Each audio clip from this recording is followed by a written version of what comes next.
Welcome to a special episode of You Need a Counselor. As our frequent listeners know, this podcast is a place where we talk with people on the fence about starting counseling. We invite people to learn more about the counseling process and hear personal experiences in hopes of helping them overcome barriers that keep them from counseling. Today, however, we are partnering with another Heart and Solutions project known as You Need a Training. This podcast, while it can still be listened to by anyone, is more specifically designed with mental health counselors and other helping professionals in mind. In these special episodes, we will explore a variety of topics designed to enrich the professional experiences of mental health providers. These topics will include trainings on treatment modalities, information about working with particular populations, therapeutic interventions, and other special interest trainings.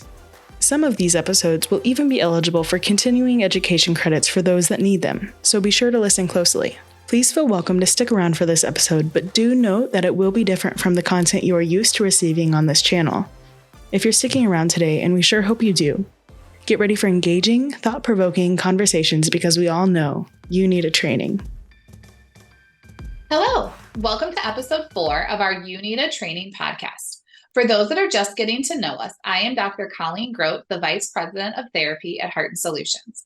I have a PhD in counselor education and supervision. I am a licensed mental health counselor and a registered play therapy supervisor. Today, I'm incredibly excited to be joined by another member of our Heart and Solutions team, one of our therapy providers, Montana Meyer.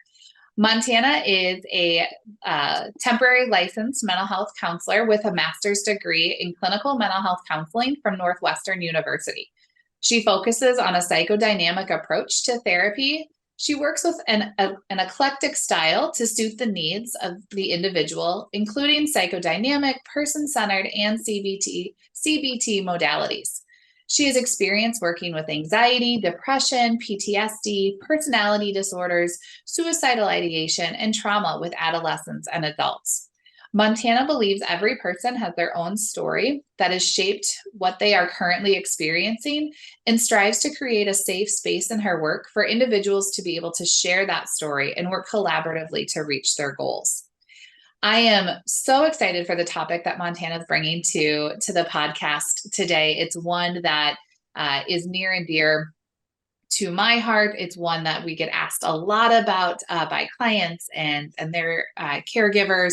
And today we get to spend some time talking with Montana about social media and mental health, which is such a broad topic, such an important topic, an emerging topic that's constantly changing. And Montana, for those that kind of hear that topic and go, that's a lot, right? What can you tell us just about kind of in general what we mean by that, right? The impact that social media may be having on mental health, or what that world looks like when those two categories combine. Yeah, thanks for that introduction, Colleen. Happy to be here today. And, talking about social media, it's everywhere. I think we're all online at this point. And the big thing about social media and mental health that I find is the effects when it comes to, all of the great things that are online, but also a lot of the stuff that's not so great online, and just kind of what we do with that information. And different people react to things very differently. And, I think social media plays a big part in how we see ourselves, how we see the world, which are very core to what we do in the therapy environment a lot of times. Absolutely, right. And I imagine, right, that so much of that social media presence, right, be it the things that we're putting out there or the things that we're consuming, are being brought into the therapy space as well. Have you had experiences with that? Yes, so many experiences with that. From adolescents to adults, we see things online. And I think a big piece of mental health is kind of the question of what's going on, or like what's a name for what I'm experiencing. And a lot of times when we, look online, you can read all about anxiety, depression, a lot of different stuff around mental health. And so, a lot of people bringing in like TikToks or things they saw on Facebook that they really relate to, which can open up that conversation a lot. And, here's something I'm experiencing. Is this a word for it? Does it fit? And exploring that deeper, on that individual basis. Absolutely. Right. I think what I hear there is that search for connection, right? Something happens in my life, or I start to feel a certain way, and I want to not feel so alone, right? I want that connectivity. And for better or for worse, so many of us now have that right in our hands, right? And within seconds, we can be searching for someone else who maybe has a shared experience or has gone through something similar. And there's positives and negatives to that, I imagine. And feeling optimistic on this beautiful morning, what are some of the positives that you see about social media and its impact or influence on mental health? Yeah, you make such a great point. And I mean, humans are based off connection. It's a core piece of us. And social media, being online, definitely helps with that in seconds. You can reach out to anybody you want at the click of a button. And there's so many positives to that, especially when we look at like the adolescent population. A lot of times, in that stage of development, you're really looking for expanding to friends and distancing from family. And being online, I feel, has helped with the connecting with people who aren't just the people you live near, I guess. And kind of really expanding that circle of people you can get to know or connect with or have similarities with. Um, for example, like the LGBTQIA plus community, I feel very much benefits from this when you think about, more conservative towns might be isolating without that online connection. And I think that's such a positive of being able to find people who are like-minded when you might feel isolated with, your family, your community, the people that like surround you physically. Um, Other positive aspects I really think are just the knowledge that you get online. Like I mentioned before, just looking at mental health online, what's going on with me? Can I find some answers? I use it a lot for finding coping skills. I always encourage people to go online because there's a million and one resources, and I only have, my box full. Yeah, that access, right? Like you said, to people who maybe are geographically incredibly far away, but share those same values, those same morals, those same experiences, and almost instantaneously not feeling alone, right? I think for me, hearing clients who see like, okay, I was in this place, and then somebody said, yeah, I've been there too, and now I'm here, right? And being able to see those transformations or hear those stories of hope and optimism can be incredibly powerful, especially when we feel alone and maybe we're scared to reach out to a therapist or don't have access to a provider. As I think about all of the social media platforms, right, are there some that you have found have some incredible resources or communities that you would really kind of encourage or support clients in exploring further? Yeah, I sometimes that's a tough question because I feel every platform has their pros and cons, so to say. Like I know ones that I've used before is like Instagram and Facebook specifically. I feel that, there's a lot of people on Instagram, there's a lot of therapists on Instagram, number one, but there's also just a lot of resources in like seeking posts that do have that positivity or kind of education about what's happening. But Facebook, I feel, has the groups, and I feel it's such a unique way to connect with people, like very specific.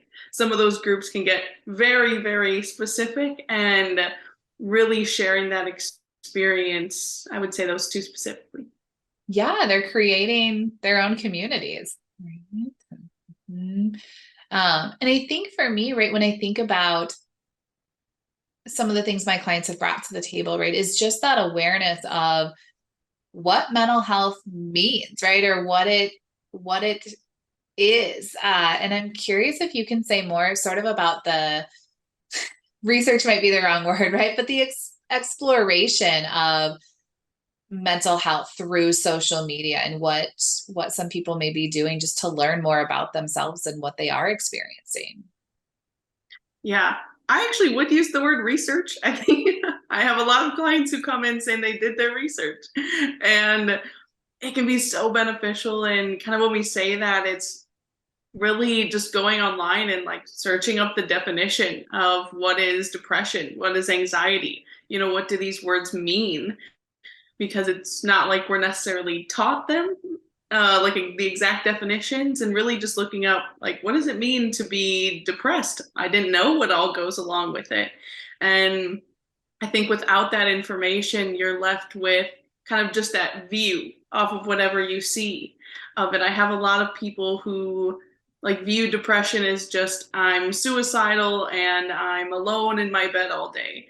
But it looks vastly different than that for a lot of people. And I think that's what the internet can really provide. And like, here's another example of what this looks like. You don't have to look like this. And people really connect with that. And I didn't know that. Like, maybe this is something I'm experiencing, and having that word for it feels so powerful. And like, there's a word for this. I'm not going crazy. I'm not making this up. Yeah, that sense of power, right? Of I'm not alone. And maybe I just received a diagnosis, or maybe I want to go ask about my symptoms, right? And that ability, like you said, to shake up those traditional views of what depression looks like, or what autism looks like, or what anxiety looks like, right? Of okay, like there isn't a mold that we all have to fit into. And I think we're probably all guilty at some point or another, right? But I find myself doom scrolling every once in a while on TikTok, but I can't help but smile when I come across people who are brave and taking that step to put themselves out there, right? And not only share with the world maybe what they're struggling with, or where they're at, but also not gatekeeping some of the coping skills that are helping them. I saw an incredible video the other day, and someone, said a coping skill her provider had shared with her, and someone else stitched it on TikTok and said, well, yeah, that's great, but you're not always going to have access to that. Here's what I do when I'm out and about. And it was just like, okay, there, here are some positives. Here are some things, some people, kind of using these platforms for good. And, being able to help clients, like you said, find those connections, and maybe even feel that power, right? Of coming back to a session with you and going, Montana, guess what I learned, right? You told me this thing, but I learned I can do this thing. And that sense of accomplishment, right? And independence that it gives those clients when they can find those resources. Yeah. I mean, that's the whole goal of therapy, is to end it and not have a therapist the entire time. And what you said there is very important, that kind of autonomy or independence of searching for things or finding things on your own, because I don't always want to be in your life. I want to be here now to help through and progress, but I don't want to always be here, because really encouraging people to do that on their own is so like such a powerful change. And I can cope with my emotions when they're hard. I like can, reduce my anxiety when I'm in a situation like that's unexpected or new, things like that, which is the whole goal. Absolutely. Yeah. Taking those resources, right? Setting our limits. Any, I think about working with children, right? And from a play-based perspective, and I know we're going to talk later about the inevitable negatives of social media, right? And those things that we really want to be mindful of and avoid if we can. But as you're talking with parents, caregivers, teachers, right? All of these grown-ups in the lives of children who are incredibly tech savvy these days, are there some things that are maybe reassuring to those adults of here are ways that these games or these apps or these things can be beneficial to kids as they go through therapy services, or just developmentally as they learn about their own emotions and feelings? Yeah, yeah, it's such an interesting thing talking with like parents and caregivers of children and adolescents today, because I feel children are online younger and younger these days. And there's this like fear surrounding the internet because there are a lot of scary things out there, and it's completely understandable to have that fear as a parent you want to protect. And it's totally natural. But I think recognizing that there are bad things, but there's also a vast amount of good things that kids are doing online. I know we hear a lot about like Snapchat and TikTok these days with kids that have their downfalls and can be scary, but I think they bring a sense of that connection back for kids, or even just them learning more about themselves. Like identity is a big piece of those ages, and just figuring out who you are. And the internet can help a lot with that. I think there's a million and one like BuzzFeed quizzes on like which cake you are or which TV show character you are. And even something simple like that, or like cute animal videos to bring laughter and joy, like those simple things, as well as, there's like so many resources online, such as people to talk to if you're not in therapy. There's those helplines, or there's, Twitter, Instagram, Facebook that do have positive things for kids that feel a little less noticed at times. I feel a lot of times we focus on the bad or the misinformation or like cyberbullying and things like that that are very much a real fear, but sometimes the good things get overlooked. Absolutely. Yeah, I love that, right? Like, I think like everything else, we want to be safe and cautious, right? But I was gonna say we don't want to stop the exploration, but I might take it further. Like, we can't stop the exploration, right? I'm thinking about the elementary schools, like kids are assigned tablets and laptops, in kindergarten now, and they're much smarter at using them than adults are. And so I think, being able to work with individual families and set their own limits and boundaries with what they're comfortable in, but recognizing it does open a world, like we talked about earlier, for what these words are and what these feelings are. And I can't help but think about, even some of the filters and things that are out there that allow us to try on something a little unlike ourselves, right? And allow us to make a silly face, or allow us to look a different way, or play around with something different, and just the power that can give to children and adults, right? Of let me just step out of myself for a minute. So everything from kind of that playful nature of positivity, of, like you said, some of those coping skills, those kind videos, those things, like all the way through the spectrum then of, hey, I'm really struggling, and maybe it's too scary to make a phone call or go see someone in person or whatever it may be. So I'm going to start by Googling what I'm noticing, right? Or getting on a social media app and finding someone else who can support me and saying, I get it, and how powerful that can be. Yeah, and that I get it is so important. I think that's kind of what we all chase after and really want, is just somebody to get it. And that's one thing that I found is really helpful when you're talking about families with kids online, is having that open-mindedness of like exploring what your kid is doing, instead of accusing them of the negatives or bringing up the negatives. Because if we're putting down the thing that they find joy in, they're going to get defensive, and I don't want to talk about it, and my walls are going to go up. But coming at it from a place of, tell me about what you're doing. Like, what do you like about this? What are things you don't like about it? What do you do when you don't like something about it? Opens that door for them to talk about it, when that other kind of like, are you doing this online, or are you doing this, puts that wall up, to really help, just like, I want to get it for you kind of feeling. I love that, right? I love that idea of, help me understand, right? Teach me the game that you're playing. Show me the app that you're in. And yeah, if something I don't like comes up, right, we'll explore that. We'll have access to that.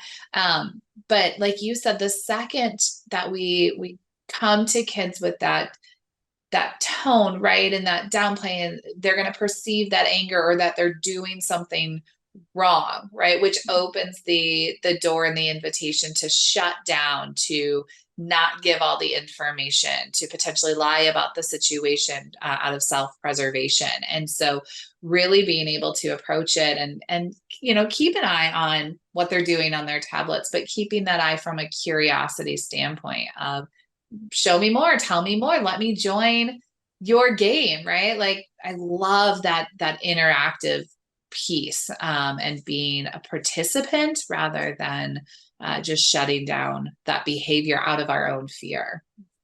Yeah. I think I've learned more about apps and new games and things from clients than I have doing it in my own life by opening that door. And, having that open door kind of allows that safer space to explore some of those negatives. And, the biggest one that I hear about a lot when it comes to mental health is comparison, comparing ourselves to other people's lives online, or, comparing our bodies to other people online. And it's a powerful conversation in the sense of, like, how do I get rid of that? Because I can't stop people from posting online. I can't stop from going online because it's kind of an integrated part of our life now. And so what do I do in those situations? And, it's one of the things that I'm very passionate about is that self-image, comparing to people, and that education about, like, not everything you see online is the reality. We post things because that's what we want people to see. I'm not going to post about things like my messy room at the moment that I don't want people to see about me.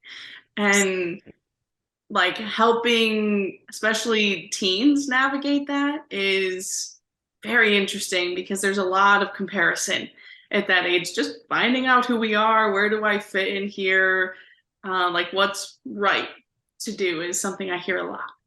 Yes, so important, right?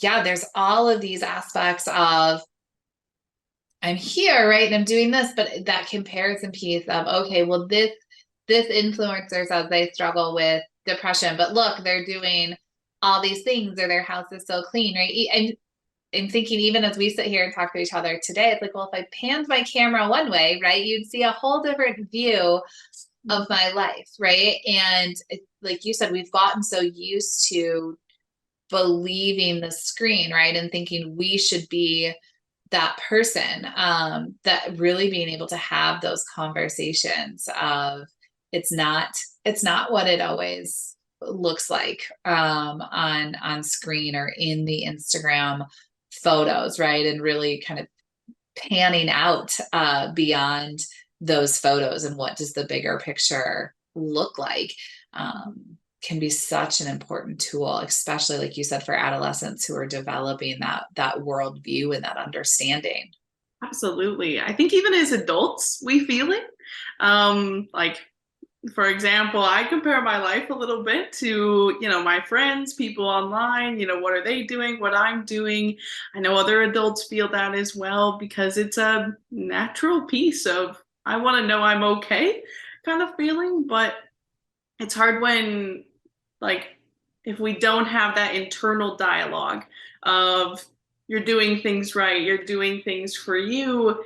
If we're missing that piece, like there's almost that attachment to, well, this is what's right, or like this is what everybody else is doing, so that's what I should be doing. For example, like, I don't know why, but when we're talking about this, what's coming to my head is like Kim Kardashian's pantry is like so perfectly organized and everything has a place. And my kitchen looks nothing like that. And because it's not realistic, I don't know if I could function in that environment because my functioning is also probably different than hers. I don't have a chef or people to help me. It's just me. And so recognizing that difference of like what works for you versus what works for somebody else is going to be different on so many things, whether that's lifestyle, whether that's coping skills, whether that's, how you talk positively to yourself. Like those positive affirmations might not work for everybody in the same way. They might not need to be a little different. And I think that's a big piece about being online, is connecting with who you are and showing yourself online, but also recognizing you don't have to be this other person whose life seems amazing. Absolutely. Right. Like, because maybe it is, and maybe that's one piece of their life, or maybe it isn't, right? And maybe that's their coping skill, is to show that piece. And I love that recognition, right? Of you have to find what works for you. All the aesthetics in the world, all of the positive affirmations in the world, if they'll, I think about conversations about coping skills, right? And the reason that there's lists that exist of 501 coping skills to try is because they're not all going to work for everyone. And I couldn't help but think, speaking of social media, right? I stumbled on a video the other day of this gentleman who was sharing his neutral affirmations. And I wish I could find him. If I do, I will link him in our show notes. I didn't save the video, but instead of doing positive affirmations, right, and kind of overreaching where he was at that day and pretending that everything was wonderful, he started a daily habit of neutral affirmations, right? So things like, today is a day, right? To my car is my car, like just things that weren't good or bad in his rating scale. And I loved that, right? And being able to find someone like that, who maybe that day somebody needed that connection, right? And needed that, and being able to use those positive pieces as we learn to sort through some of the stuff that gets in the way of that, right? And I think that as much as we would love to say positive, positive, positive, because there is so many good things, I think it's really important that we do our due diligence and we are aware of some of the things that our clients and others are noticing or seeing on the internet that can have some more negative impact. And I'm curious about some of the things that you've seen on those negative aspects of social media and mental health. Yeah. We hear a lot about like the algorithm these days and figuring that out. And I think that plays a big piece into what we're seeing or what we're exposed to online.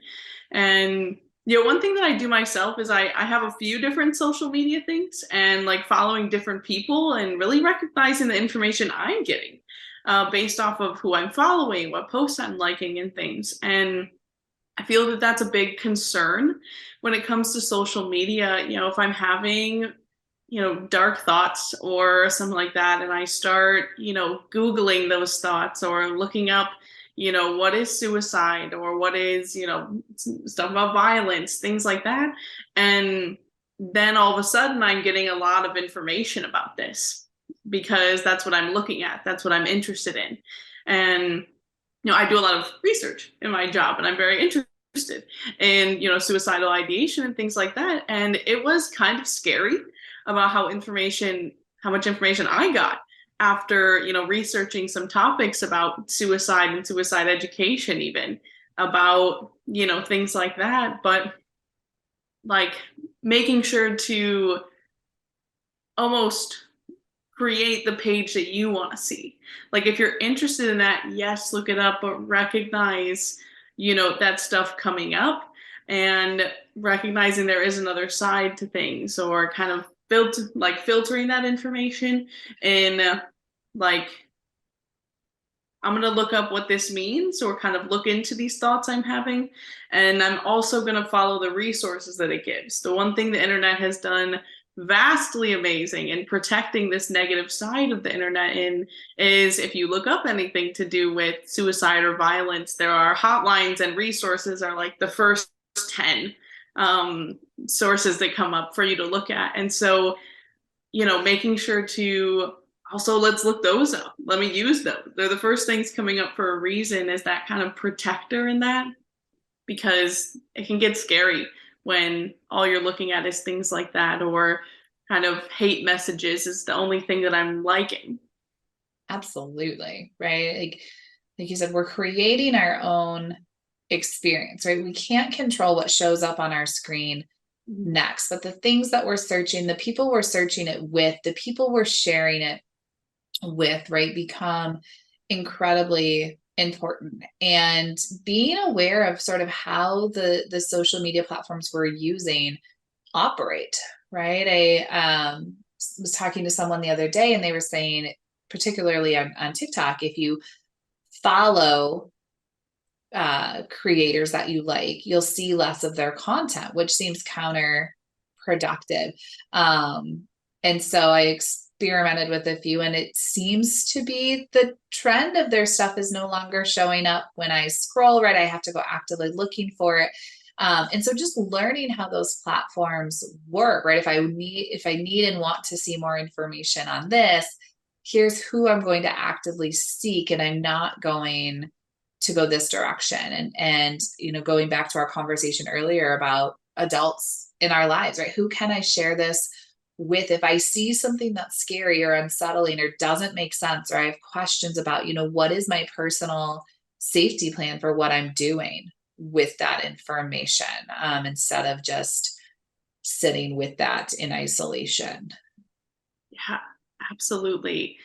Where to find information is always a big one. I mean, we've talked, I think throughout my entire education, I kind of grew up in that first generation of like online at school and things. And so I think the biggest conversation was like, you can't trust Wikipedia, or you can't trust this site, and you can't trust this one. And it is such a big question of, what do I trust about what I see? If I see something about this, I'm gonna assume it's real if the page looks legit, but it might not be. And kind of finding that information through sources that are trustful, such as, if you're looking up information about coping skills and things, I'm not going to go to a page that is about other things that happens to have one post about coping skills, but I want to search out a page where this is their focus and they're going to have more resources for me, or, people who are educated in the topic, such as, therapy pages, or emotion content, things like that, mental health content pages, resources like that is probably going to be a lot more helpful than a page that doesn't do that. Absolutely. We're consumers of that information, right? And if I'm going to buy a new car, right, I'm going to do my due diligence and I'm going to test drive that, and I'm going to go somewhere that I feel supported and safe, and that I'm getting what I'm asking for, right? But we are spending our entire day consuming information online without giving it a second thought, right? And especially, as we're younger and still learning what that process is, but even as adults, right, we're guilty of taking those things at face value, right? And this creator said this, and I like this creator. Yeah, that creator may have gotten paid to say that, right? Or to support this product, or to do this thing, or to develop this test for, what your diagnosis is, or whatever it may be. And so I think that's where it becomes really overwhelming and sometimes scary, to see what these clients are finding, even well-intentioned, right? And thinking, this is what I want to be looking at. I'm trying to help myself or my friend or whatever, and can really quickly kind of get taken down that rabbit hole of not only misinformation, but potentially dangerous information, if we don't have those safeguards in place. Yeah. And I think the world, just as a bigger scope, is doing better about putting those safeguards in place, because we just didn't know beforehand. And I think that encompasses everybody, whether it's younger generations, older generations. We're all still learning and adapting, because it's ever changing technology. I mean, I hear about, new apps that people are using all the time, and I don't know anything about it. I don't know if it's safe. I don't know what kind of stuff goes on there. And kind of just educating yourself about, what is all this stuff? How does it work? What do we do with it? And like what is safe to look at or what is safe to believe, what's unsafe to believe. One thing that I think can be dangerous is I want to ask a question to people to find people who could give me advice. When you think about like Reddit or even posting something on Facebook asking for advice, and the comments can be very hurtful. I know there's so many things that are positive in there. Like you could look through anybody's posts and on pretty much any platform and find positive and negative comments. I think a lot of celebrities talk about it, but it's also in our, average days. There is that kind of like that anonymous sense behind the internet that creates a buffer for people to say things that might be very hurtful. And so putting yourself out there is dangerous in itself. Hey, if I'm asking for advice about my relationship online and then I go through and read the comments that are hurtful towards me or tell me I should do this or that, they might not be in my best interest because they're strangers online who are behind a screen and don't really know me as much as I could write a 10-page essay on who I am.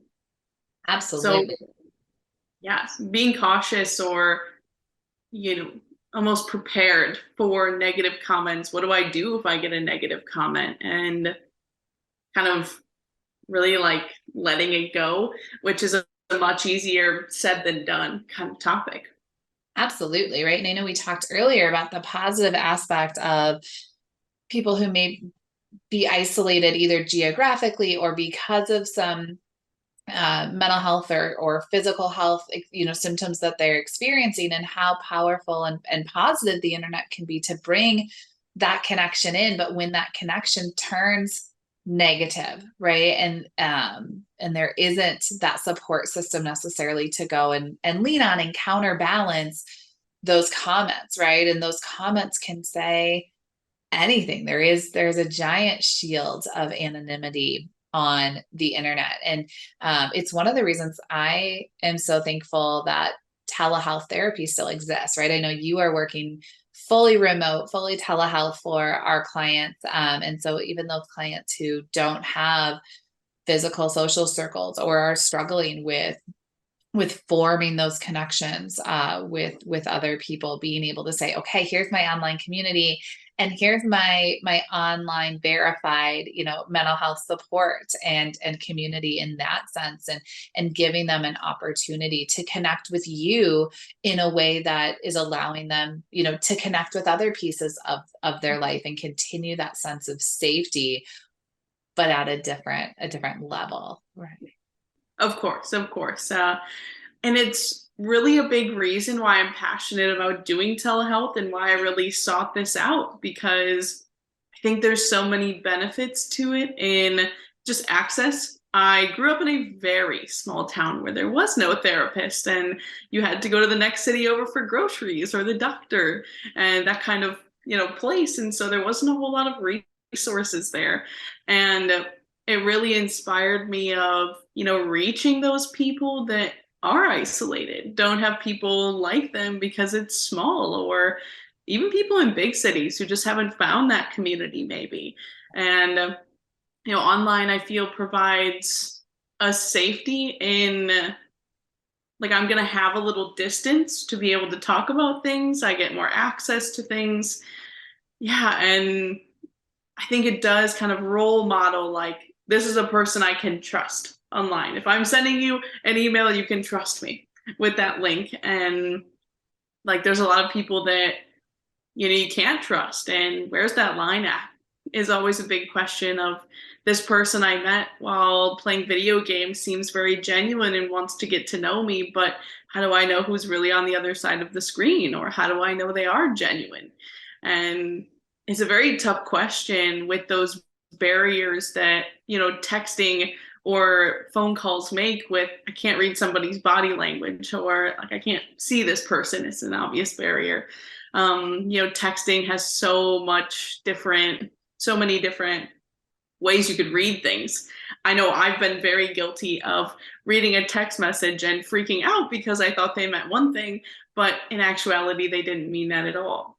Yeah, it's a whole nother aspect of social skill development, right? Of how do we engage digitally with one another. And I think social media and different platforms, right, are helping us start to learn that, right? Again, by sharing experiences of just like you said, right? Oh, I got this text message and it meant this, but what they really meant was this. And that, can give pause for someone else then to ask a clarifying question next time they get a text message, right? Or sharing those experiences of, oh, somebody online said this, it's a scam, or it's this, or it's this, and it can help us be aware of things to look out for. I think as a whole, right, as a community, learning, okay, here are some pieces we can safely dabble into. Here are some places that we're going to be a little more cautious. And here's some things we've learned as we enter this digital world that are no's, right? And setting those boundaries. And it's a constant battle, I don't know if battle's the right word, right? But a constant learning curve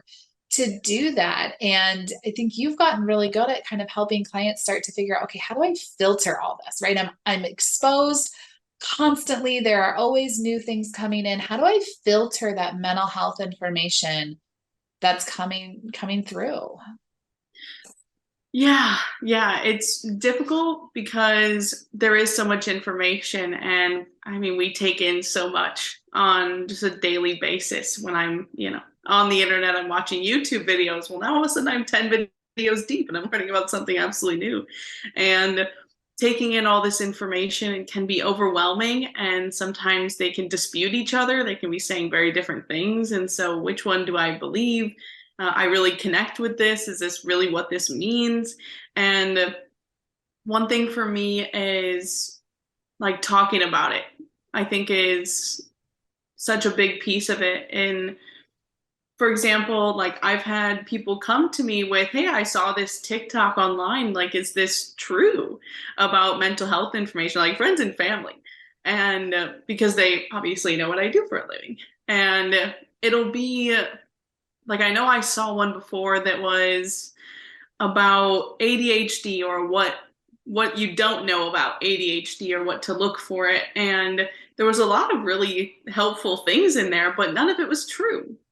And it was talking about like you can diagnose yourself if you see these things, but having the knowledge I do, I know that not a single one of those was on the diagnostic criteria that we use. And it was difficult to try to explain that. Of like, there's this big book that I have with these diagnoses, but there's also this other information that kind of looks like these other things, but it's not. And how do people really know which one, when this person that said all these things seems trustworthy and they seem like they know what they're talking about?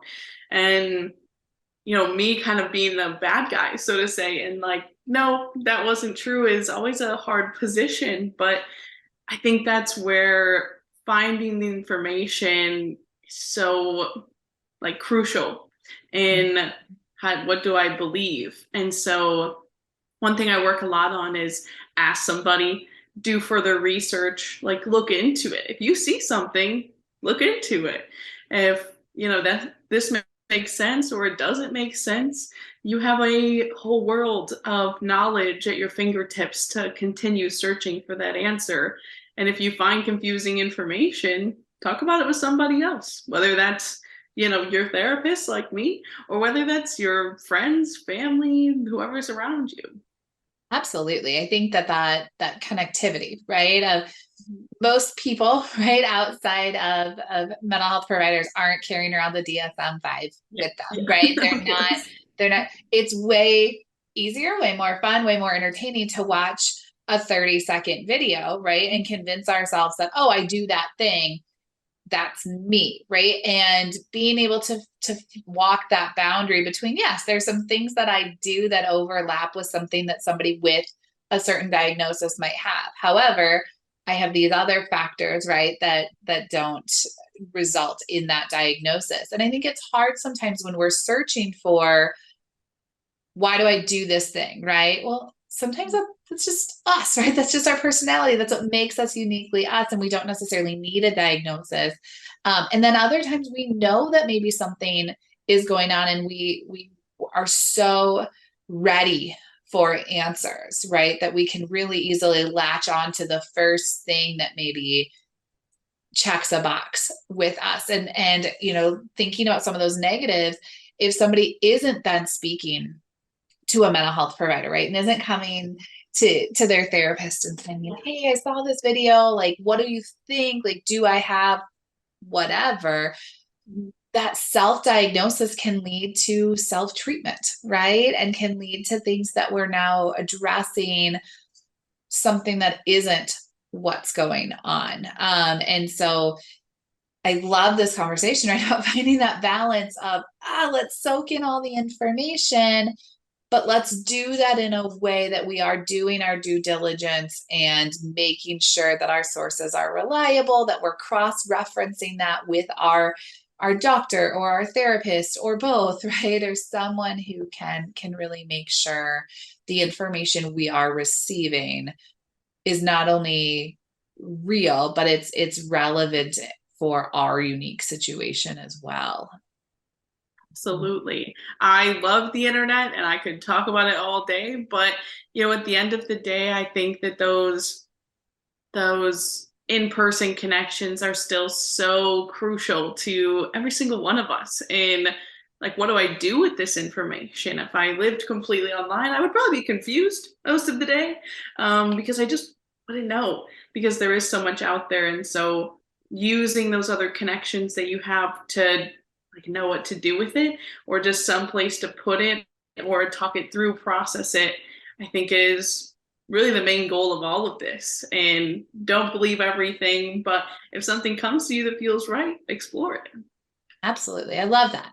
Yeah. If it feels right, let's explore it and see where that goes, and taking that information so that you can filter it and use what needs to be used. And I love that idea of filling your feed with positivity, right? And with those reliable sources. And I know that you are making a great effort to help individuals be able to do that. And you've done that by creating an Instagram page where you can provide information about mental health and coping skills and just promoting that mental health education, right? And starting to help individuals feel comfortable with those uncomfortable emotions. And if somebody wants to follow along with that page and learn more about that, they can search Focus on Emotions on Instagram, correct? Yes, absolutely. Yeah. So checking out that page again, it's on Instagram, Focus on Emotions, and getting some of those coping skills and other pieces of emotional support there. Montana, like I said, is also a provider at Heart & Solutions. And so if you want more information on anything that she said, or something really resonated with you and you want to start services with her, you're welcome to contact Heart & Solutions and explore those options. Montana, I am so appreciative that you were able to come and join us today. Like you said, the topic is it's a big one, right? And we lots of subcategories there. I know later on this year the podcast has some other information coming up about video games and other forms of social media and things like that. And so I'm so glad that you were able to come and share with us these pieces of how to incorporate that effectively, right? And be aware of some of the negative aspects so that we can keep an eye out for all of that. So thank you for your time. We hope to have you back with us again as well. Thank you everyone for listening, and don't forget that you need a training. Thank you so much for joining us today on You Need a Training. We encourage you to share this episode with anyone you think may be interested in learning more about mental health techniques and interventions. Also, make sure to follow us on Facebook and Instagram to stay up to date with all upcoming training opportunities. And don't forget to listen to our other podcast, You Need a Counselor, where we talk with individuals around the world about their counseling experiences. Heart & Solutions is proud to provide CE-eligible trainings for our counseling community. This training may be eligible for continuing education credit hours through either the National Board for Certified Counselors, provider number 7376, or the Association of Play Therapy, provider number 21-645. To obtain CE hours for today's training, be sure to follow the steps in the description below.